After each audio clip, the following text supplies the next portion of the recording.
नमस्ते दोस्तों, अगर आप जीएनएम फर्स्ट ईयर में हो और आपको सेल या टिश्यू कुछ भी समझ में नहीं आता हो तो घबराने की ज़रूरत नहीं है। ये वीडियो है सिर्फ उन लोगों के लिए जो सोचते हैं मुझे कुछ नहीं आता, मैं पास नहीं हो पाऊँगा। भाई ये 15 दिन की क्लास है और मैं आपको पास करवा के छोड़ूंगा। चलिए डे 1 से शुरू करते हैं। आज हम पढ़ेंगे सेल और टिश्यू को बहुत ही आसान भाषा में पढ़ेंगे, ठीक है। तो चलिए शुरू करते हैं। आज डे 1 है, 15 दिन के क्लास आप कर लेते हैं तो जीएनएम में अच्छा नंबर ला सकते हैं। और जो सोच ले हैं कि हम फेल हो जाएंगे वो कभी फेल नहीं होगा, ठीक है। तो इस वीडियो को सभी अपने कमज़ोर दोस्तों के साथ जरूर शेयर कीजिएगा। तो पार्ट 1, सेल क्या होता है। सेल यानी कोशिका, ये हमारे शरीर की सबसे छोटी इकाई है। याद कर लीजिए, सेल हमारे शरीर की सबसे छोटी इकाई है, ठीक है। जैसे एक घर ईंट से बनता है वैसे ही हमारा शरीर सेल से बनता है। जैसे आप कोई मकान देखिएगा तो एक एक ईंट से बनता है ना, एक मकान पूरा, वैसे ही हमारा पूरा शरीर सेल कोशिका से बनता है, एक एक कोशिका से शरीर, ठीक है। सेल बनता है। सेल को सबसे पहले रोबर्ट हुक नाम के वैज्ञानिक ने खोजा था। सेल को किसने खोजा था? रोबर्ट हुक के नाम के वैज्ञानिक ने खोजा था, ठीक है। अब पार्ट 2, टिश्यू क्या होते हैं। टिश्यू क्या होते हैं? जब कई सारे सेल एक जैसा काम करते हैं तो उन्हें टिश्यू कहते हैं, ठीक है। जब कई सारे सेल एक जैसा काम करते हैं तो उसे टिश्यू कहते हैं।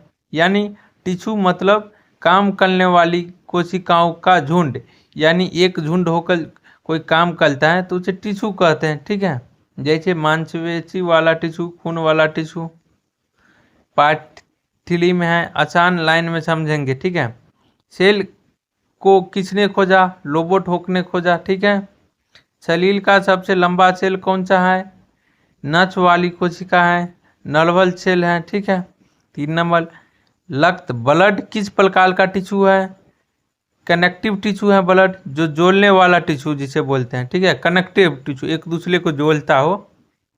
4 नंबर क्वेश्चन है, सिंपल स्क्वामस एपिथेलियम कहाँ मिलता है? ठीक है, फेफड़ों में, लंग्स में मिलता है, ठीक है।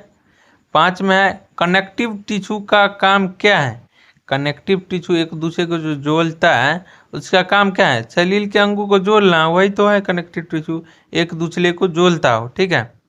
पार्ट 4 में हम डायग्राम, एनिमल सेल का डायग्राम आप याद कर लीजिएगा, कहीं से बना लीजिएगा, सीख लीजिएगा, ठीक है।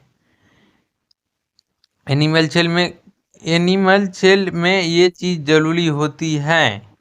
न्यूक्लियस कोशिका का दिमाग, साइटोप्लाज्म सेल का तरल हिस्सा।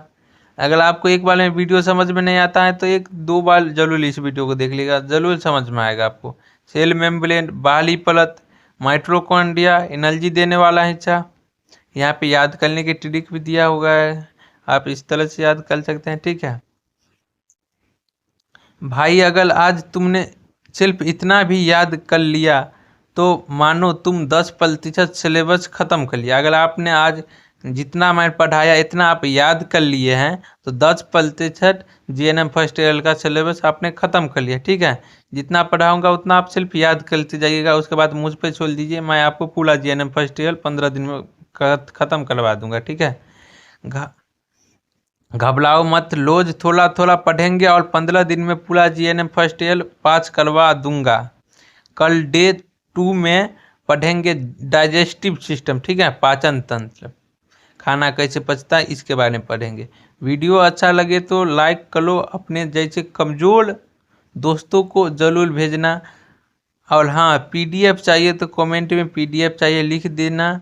अगर आपको सारे पीडीएफ चाहिए तो मैं आपको डिस्क्रिप्शन में लिंक दे दूंगा व्हाट्सएप का, वहाँ पे आप जुड़ सकते हैं और वहाँ पे आपको पीडीएफ मिल जाएगा।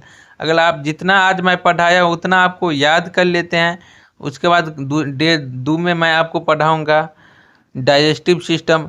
जितना पढ़ाता हूँ उतना आप याद करते जाइएगा, उसके बाद मुझ पर छोड़ दीजिए, मैं आपको जीएनएम फर्स्ट ईयर का पूरा सिलेबस ख़त्म कर दूंगा। आसान शब्दों में आपको सिर्फ याद करना है, थोड़ा बहुत मेहनत करना पड़ेगा, एग्जाम समय है।